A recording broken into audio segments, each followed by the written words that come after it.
ఎండాకాలంలో మీలో ఎంతమంది ఇలా చల్ల పులుసు చేసుకొని అన్నంలో పోసుకొని తింటారో కామెంట్ చేసి చెప్పండి.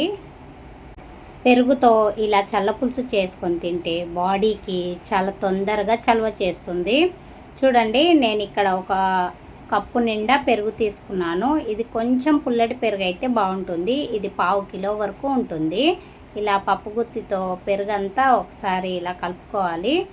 దీంట్లోకి ఏ కప్పుతో అయితే నేను పెరుగు తీసుకున్నానో అదే కప్పుతో 2 కప్పుల నీళ్లు పోసుకుంటున్నాను. ఇప్పుడు దీన్ని బాగా చిలకాలి. పప్పు గుత్తితో ఇలా చిలుకుతూ ఉంటే పైన నురగలాగా వస్తుంది. అంతవరకు మనము ఇలానే రుబ్బుకుంటూ ఉండాలి. ఇలా మనం ఎంత ఎక్కువ చల్లని చిలికితే అంత చిక్కగా వస్తుంది, ఉండలు లేకుండా. ఇప్పుడు ఇది రెడీ అయిపోయింది. దీనికి తాలింపు పెట్టుకుందాము. ముందుగా గ్యాస్ ఆన్ చేసుకొని ఒక గిన్నె పెట్టుకొని 2 టీ స్పూన్ల వరకు నూనె పోసుకున్నాను. 1/2 టీ స్పూను ఆవాలు వేసుకోవాలి. 1/2 టీ స్పూను జీలకర్ర కూడా వేసుకొని అవి కొంచెం చిటపటలాడనివ్వాలి. ఇప్పుడు కొద్దిగంతా కరివేపాకు వేసుకోవాలి. రుచికి సరిపడా పచ్చిమిర్చి కట్ చేసి వేసుకోవాలి. నేను ఇక్కడ 6 మిరపకాయల వరకు వేసుకున్నాను. ఇవి కొంచెం వేగిన తర్వాత రుచికి సరిపడా సాల్ట్ వేసుకోవాలి. మేము ఎండాకాలంలో మసాలా పప్పు చేసుకున్నప్పుడు ఇలా చల్లచారు చేసుకొని తింటూ ఉంటాము. చాలా టేస్టీగా ఉంటుంది.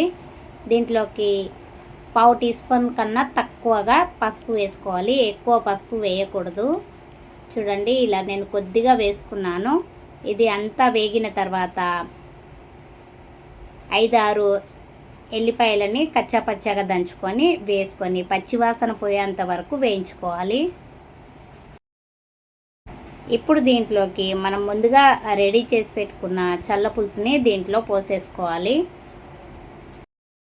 ఇలా పోసిన వెంటనే మనము స్టవ్ ఆఫ్ చేసేసుకోవాలి. దీంట్లోకి కొద్దిగంతా సన్నగా కట్ చేసిన కొత్తిమీర వేసుకుంటే ఇంకా చాలా బాగుంటుంది. చూడండి, నేను ఇక్కడ సన్నగా కట్ చేసిన కొత్తిమీర కొద్దిగా వేసుకుంటున్నాను. దీన్ని వేడివేడి అన్నంలో మసాలా పప్పు కానీ లేదంటే అట్టిగా చల్లచారు పోసుకొని కూడా తినవచ్చు. చాలా బాగుంటుంది. ఒకసారి మీరు ట్రై చేసి చూడండి.